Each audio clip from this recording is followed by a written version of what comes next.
Alright, Malu and I taught the dynamics of rope dart flow class, which was sort of a brainchild of a couple of different ideas. The first basic idea was my realization that the song that I've spun most to for rope dart was a Norah Jones song, You've Ruined Me, and just because the way the song moves I found very influential and in sync with how I moved with the dart, and I love it, and I realized that nobody or very few people out here have ever had the opportunity to spin to music like that, because that's not typically music that you'll hear at a spin jam or at a burn or anything like that.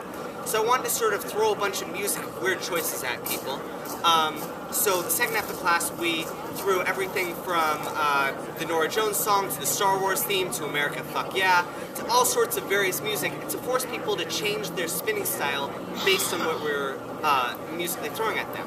The other thing that sort of inspired this class was Malu and I spinning together and realizing that we're both awesome spinners and our spinning styles are ridiculously polar opposite. We sort of wanted to talk with people about our philosophy and theory of how we approach our spinning movements and how we sort of formulate what we're going to do in our heads or let the dart formulate what we're going to do with our bodies.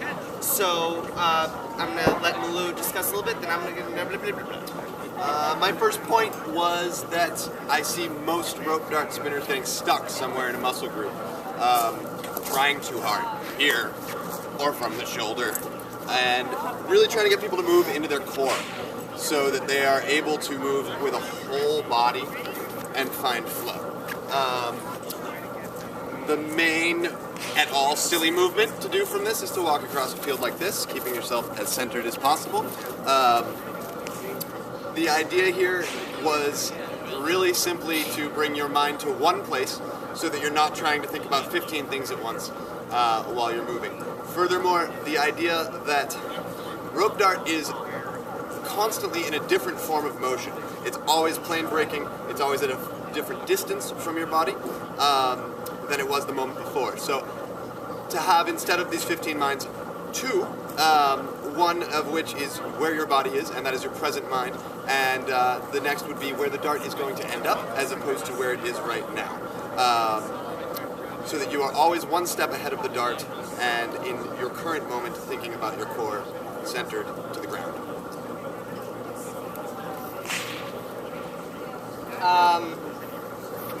My first sort of thought on the rope dart class that I discussed with people was the idea of linking moves together. The idea that a lot of people will do a couple of leg turns, and then they'll pause, and then they'll go into a suicide wrap, pause, and then they'll go into an empty knot, and really trying to figure out how to link moves together comfortably, because if you do a leg turn, you're naturally in the position to do a neck wrap, into an arm wrap, into another arm wrap, into a leg wrap, into another leg, into the neck, and back out, and things like that, and to really think about how the moves set each other up for a next motion. And you can do that with something like a an empty knot as well. If I'm doing something like a rolling dragon, which is this, and I know that I next want to go into Overlord, I send out to the side, and I'm directly into it. So, just sort of figuring out how, when you are approaching a move, when you're going into a move, what's coming up next, and setting yourself up to easily sink into that next movement. If I'm doing Rolling Dragon again, because I really like it, I'm going to fire it out, and then straight into Serpent Wraps Pillar. Just linking the things together because you're naturally moving the dart in a direction that sets it up.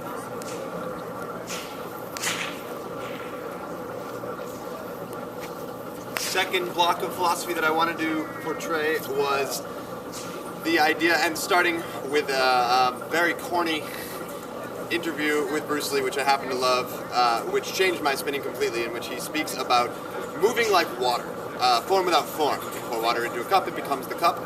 Spill water on the ground, it flattens out, it becomes the ground. Often, people are trying way, way too hard, and again, this does return to a nice flow, but allowing it to happen.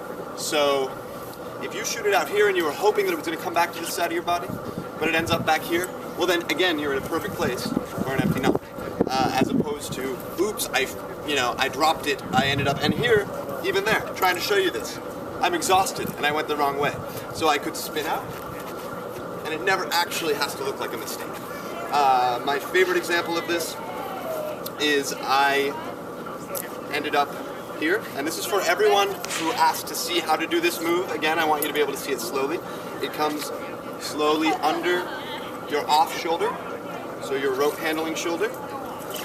Your back leg is going to come up and over as you push over your shoulder with this hand, as so.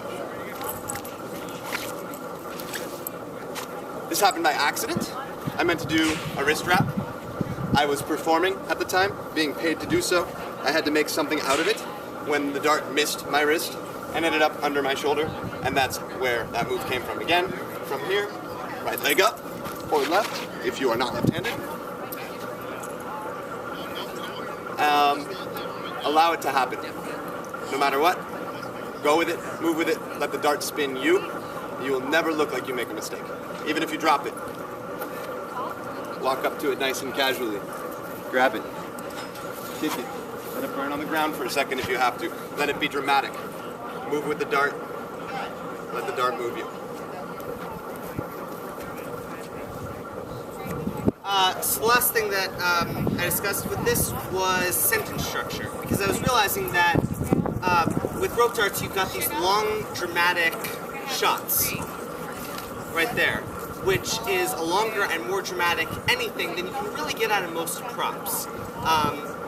And in doing so, it becomes your period, or your exclamation point, or your question mark, or your semicolon, where you're putting some elaborate sequence together, and then you release, and that's your, like, ta-da, my sentence is over, my move is done, I'm finished. But you've got something simple like an empty knot, and that's a fairly simple sentence. It's Jane studies geometry at the library. But then if you make things more complicated by adding in these really simple moves that I was talking about earlier, about putting a leg swing into a neck wrap and out, you can make an empty knot much more interesting. So Jane studies at the library, but she's having problems with her boyfriend. That was crappy. Try that again. Go with it.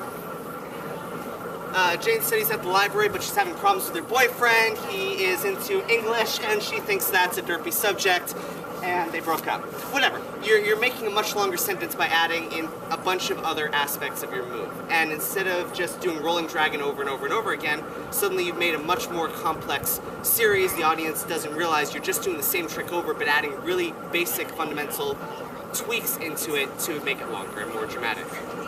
It makes it cooler, and it makes everything much more flourishy and pretty in general. I've been asked about that movie a bunch, but I want to do it one more time. Rolling Dragon? No, the under the shoulder. Over and over, people came up. Yeah, sure. It was difficult. I know I just did this twice. I did it really quickly. I'm just going to do this slowly. It's something that just about everyone ended up asking about at some point. Okay, you're here. Your rope handling hand is what I'm referring to when I say under that shoulder. It's going to come under that shoulder. You're going to catch it. This, your rear leg, is going to kick up this way. This leg is going to come behind you. You're just going to throw the dart off.